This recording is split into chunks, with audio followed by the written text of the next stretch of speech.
Ο καλλιτέχνης για μένα είναι να είσαι ανεξάρτητος.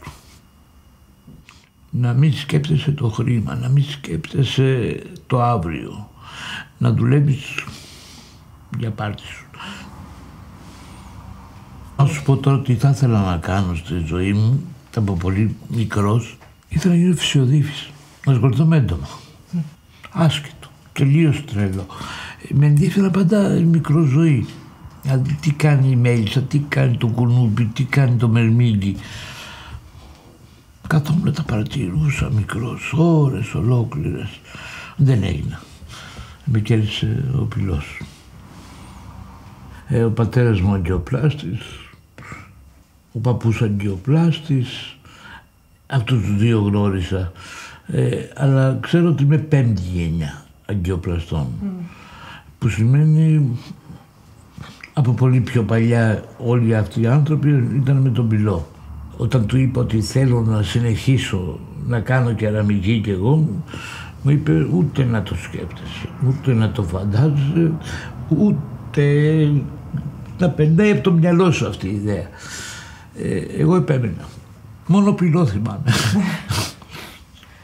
Τα πάντα με πυλό. Τώρα το φαΐ, όλα τα άλλα ήταν πυλός. Τα παιχνίδια μας πυλός. Εγώ μιλάω γιατί τον ξέρω καλά. Είμαστε φίλοι, με ξέρει και τον ξέρω. Δεν με τρομάζει, δεν τον φοβάμαι. Ενώ είναι ένα υλικό που αν δεν το ξέρεις, δεν μπορεί να το δουλέψεις. Πρέπει να το ξέρεις πολύ καλά. Πώς συμπεριφέρεται. Τι πρέπει να του κάνεις, να το δαμάσεις, να το φέρεις εκεί που θες εσύ. Όλα αυτά όμως είναι με αγάπη, είναι με υπομονή και υπομονή.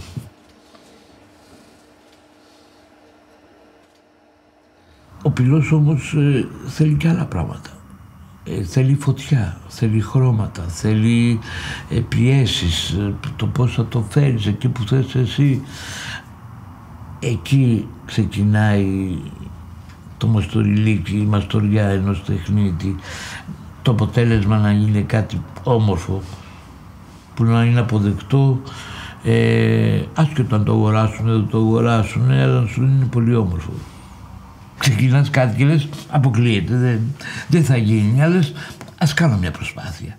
Σου αποτυχαίνει η πρώτη προσπάθεια, λες, κατάλαβα το τι φταίει. Θα βελτιώσω αυτή την κίνηση, θα το κάνω λίγο πιο έτσι, θα αφήσω πιο πολύ πυλό εκεί, λιγότερο πυλό εκεί, θα μου βγει αυτό που θέλω. Δεν είναι μόνο υπομονή, είναι να ξέρεις τον πυλό που πονάει, που είναι ευαίσθητος, που χαϊδεύεται, που ακούει. Αυτά όλα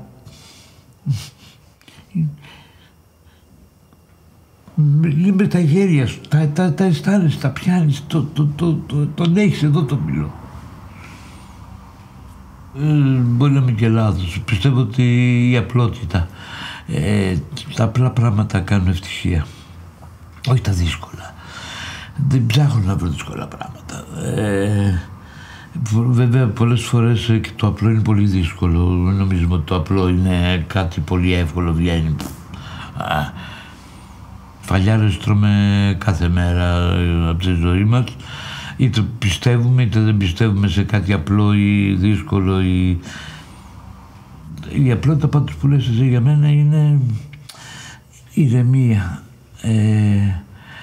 να περνάω καλά με αυτά που λέγαμε προηγουμένως, με τα μικρά πράγματα. Δεν θέλω δύσκολα πράγματα, δεν ψάχνω να πάω στο διάστημα.